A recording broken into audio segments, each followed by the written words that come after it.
Damai sejahtera dari Allah yang melampaui segala akal, itulah yang menyertai hati dan pikiran saudara-saudara dalam Kristus Tuhan. Amin.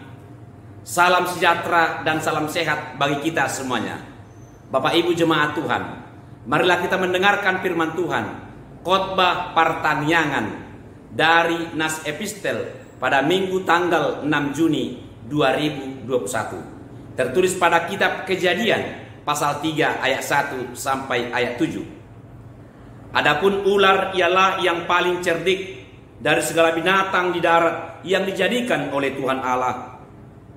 Ular itu berkata kepada perempuan itu, tentulah Allah berfirman, semua pohon dalam taman ini jangan kamu makan buahnya, bukan? Lalu saut perempuan itu kepada ular itu, buah pohon-pohonan dalam taman ini boleh kami makan. Tetapi tentang buah pohon yang ada di tengah-tengah taman, Allah berfirman, jangan kamu makan ataupun raba buah itu, nanti kamu mati. Tetapi ular itu berkata kepada perempuan itu, sekali-kali kamu tidak akan mati, tetapi Allah mengetahui bahwa pada waktu kamu memakannya, matamu akan terbuka, dan kamu akan menjadi seperti Allah, tahu tentang yang baik dan yang jahat. Perempuan itu melihat bahwa buah pohon itu baik untuk dimakan dan sedap kelihatannya. Lagi pula pohon itu menarik hati karena memberi pengertian. Lalu ia mengambil dari buahnya dan dimakannya, dan diberikannya juga kepada suaminya yang bersama-sama dengan dia, dan suaminya pun memakannya. Maka terbukalah mata mereka berdua, dan mereka tahu bahwa mereka telanjang. Lalu mereka menyemat daun pohon ara dan membuat cawat. Bapak Ibu jemaat yang dikasihi oleh Kristus, ada sebuah ilustrasi seperti ini. Ada seorang ayah sedang naik pesawat dalam perjalanan. Setelah setengah jam pesawat ini terbang, tiba saatnya para pramugari untuk membagikan makanan dan minuman kepada semua penumpang secara gratis. Dan pramugari ini menawarkan beberapa jenis makanan dan minuman yang boleh dipilih oleh penumpang sesuai dengan selera mereka masing-masing. Lalu si ayah tadi memilih supaya dibuatkan kopi panas baginya. Tidak lama kemudian seorang pramugari membawakan secangkir kopi panas kepada si ayah ini. Dan ketika hendak memberikan kopi panas ini kepada si ayah ini, tiba-tiba pesawat bergoncang hebat. Dan kopi ini juga tumpah mengenai baju si ayah yang berwarna putih. Dia kepanasan dan dia berteriak, aduh, katanya. Dia ingin marah tetapi tidak jadi. Kenapa? Karena dia sadar bahwa hal itu bukanlah kesengajaan, tetapi karena pesawat sedang bergoncang hebat karena cuaca buruk. Dan tidak lama kemudian dia mendengar suara pilot yang mengatakan, yang mengarahkan supaya seluruh penumpang duduk untuk mengenakan sabuk pengaman karena cuaca sedang buruk. Dan dia juga melihat pramugari tadi jongkok dan berpegang erat pada kursi penumpang. Dan suasana di pesawat pun mencekam. Hampir semua penumpang ketakutan. Tetapi ada dua orang anak-anak yang duduk tepat di depan si ayah itu justru tidak ketakutan, tapi mereka justru tertawa-tawa gembira. Hore, hore, asik, asik, mantap, seru, seru. Begitu kata mereka. Mereka tidak takut, tapi mereka malah senang. Kenapa? Karena mereka menganggap bahwa pesawat yang sedang bergoyang-goyang itu ibarat sebuah permainan naik kereta putar yang ada di pasar malam. Ya, memang naik kereta putar di pasar malam adalah permainan yang mengasihkan. Dan setelah cuaca kembali normal dan pesawat pun tenang dan penumpang diperbolehkan untuk membuka sabuk pengaman, si ayah tadi melepas sabuk pengamannya dan berdiri melihat sekeliling keadaan sekitar. Tampak olehnya wajah-wajah penumpang yang pucat. Ada beberapa yang mengalami mual dan ada juga yang pingsan. Lalu dia melihat anak-anak yang tertawa-tawa tadi. Justru sekarang mereka tidak tertawa lagi. Justru sekarang muka mereka cemberut. Kenapa? Karena pesawat sudah tenang. Karena tidak lagi bergoyang-goyang. Dan bagi mereka itu tidak lagi mengasihkan. Melihat hal itu, si ayah berkata dalam hati, "Ah, dasar anak-anak, mereka tidak tahu bahwa tadi bahaya besar sedang mengancam. Malah mereka menganggap hal itu adalah sebuah permainan yang mengasihkan." Tapi tidak lama kemudian si ayah itu berpikir sejenak dan berkata lagi dalam hati, "Tetapi perlu juga seperti anak-anak ini, pura-pura tidak tahu akan bahaya yang sedang terjadi supaya tidak takut." Bapak Ibu jemaat Tuhan, dalam kehidupan rohani banyak orang berlaku seperti anak-anak ini. Dia tahu tetapi pura-pura tidak tahu. Sudah diberitahu tetapi dia tidak mau tahu. Setiap hari kita juga mengalami sedang berada dalam ancaman, bahaya, godaan iblis. Dan kita menyadari akan hal itu. Namun kita berpikir hal itu adalah menyenangkan. Dan kita mulai tergoda dan tertarik untuk mencobanya. Sampai kita larut ke dalamnya. Jemaat yang dikasihi oleh Tuhan Allah, firman Tuhan dari Kejadian 3 ayat 1 sampai 7 ini sangat terkenal. Sejak anak-anak sekolah minggu, firman ini sudah berulang-ulang kali dibacakan, malahan dihafalkan, dan bahkan diajarkan kepada kita. Siapa yang tidak tahu, siapa yang tidak ingat cerita Alkitab tentang kejatuhan manusia ke dalam dosa? Ini Kejadian 3. Saya yakin bahwa banyak orang Kristen mengetahui cerita Alkitab ini.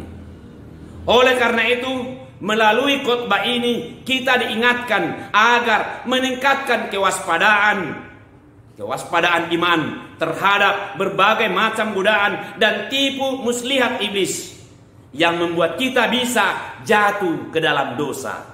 Kita waspada. Bapak Ibu jemaat Tuhan, beberapa hal yang perlu kita perhatikan dalam khotbah ini. Yang pertama, kata paling cerdik.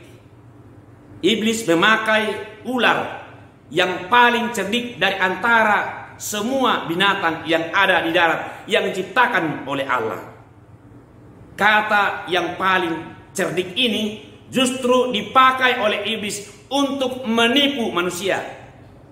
Mula-mula iblis melalui ular ini mengajak manusia itu berdialog. Dan dialognya adalah tentang hal yang mendasar dalam hidup iman manusia, yaitu mengenai perintah Allah kepada manusia. Apa perintah Allah kepada manusia? Iblis tahu bahwa manusia itu tahu tentang perintah dan larangan Tuhan padanya. Mari kita perhatikan bagaimana kecerdikan ular ini. Firman Tuhan pada manusia itu yang sebenarnya adalah ini: semua pohon dalam taman ini boleh kau makan buahnya dengan bebas, tetapi pohon pengetahuan tentang yang baik dan yang jahat itu janganlah kau makan buahnya, sebab pada hari engkau makannya pastilah engkau mati. Kejadian 2 ayat 16 sampai ayat 17. Lalu si iblis dengan cerdik menyimpangkan firman Tuhan. Katanya, tentulah Allah berfirman, semua pohon dalam taman ini jangan kamu makan buahnya, bukan? Ayat pertama. Apa tujuan iblis di situ? Untuk mendapatkan respon atau mendapatkan perhatian dari si Hawa. Dan benar saja, si Hawa pun terpancing untuk merespon perkataan iblis ini. Dan dia mengatakan, dan melafalkan perintah Tuhan yang sebenarnya kepada mereka. Ayat 2 sampai ayat 3. Yang kedua yang perlu kita perhatikan, ibarat umpan telah dimakan, maka selanjutnya tinggal menangkap hasil pancingannya agar tidak terlepas. Demikian selanjutnya iblis membuat serangan sangat berbahaya dengan cara seolah-olah nikmat dan menyenangkan kedengarannya, ternyata mematikan. Mari kita perhatikan. Ketika si Hawa menjelaskan apa yang terjadi bila mereka melanggar perintah Allah, jangan kamu makan ataupun rabah buah itu, nanti kamu mati. Ayat 3b. Tetapi dengan cepat si iblis pun mencelanya dengan sangat cepat, seperti pancing yang disentak untuk mendapatkan pancingannya supaya tidak lepas. Iblis berkata, sekali-sekali kamu tidak akan mati. Itu ayat 5. Allah berkata, kamu akan mati kalau memakan buah itu. Tetapi iblis berkata, sekali-sekali kamu tidak akan mati. Ada terjadi perang pendapat, ada perbedaan yang sangat mendasar. Yang mana dipilih oleh manusia? Secara manusiawi, pastilah semua manusia takut mati. Dan pastilah semua manusia menghendaki agar tidak mati. Bukankah perkataan iblis ini yang mengatakan sekali-sekali kamu tidak akan mati, itu kedengarannya sangat menyenangkan? Jebakan pertama berjalan dengan mulus. Hal yang ketiga, kecerdikannya. Boleh kita lihat. Supaya lebih meyakinkan pilihannya, maka iblis pun membuat tawaran yang sangat menarik dan menggoda hati. Iblis berkata, kamu tidak akan mati, tetapi kamu akan menjadi seperti Allah yang tahu tentang yang baik dan yang jahat. Ayat 5b. Kamu tidak akan mati, tetapi justru kamu akan seperti Allah yang tahu tentang yang baik dan yang jahat.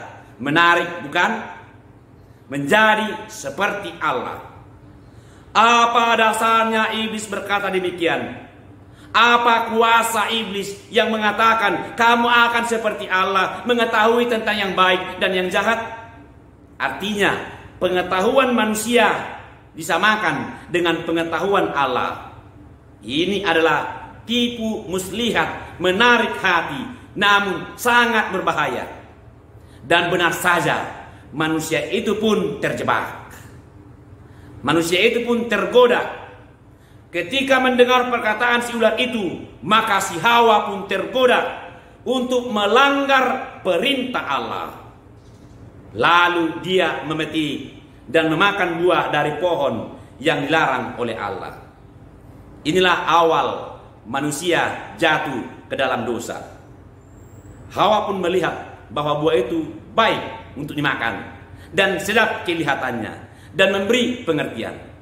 Dia petik, dia makan, lalu dia berikan kepada suaminya, dan suaminya juga ikut memakannya.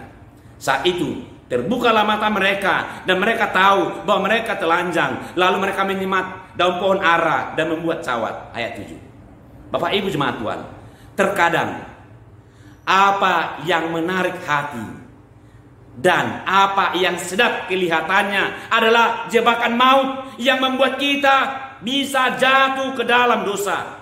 Contoh, tawaran kedudukan tinggi, tawaran jabatan yang tinggi, tawaran pangkat, dan tawaran berbagai harta kekayaan.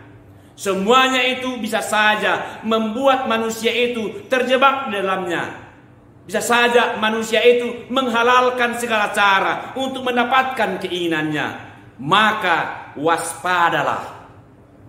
Segala sesuatu haruslah terlebih dahulu kita pertimbangkan menurut firman Tuhan.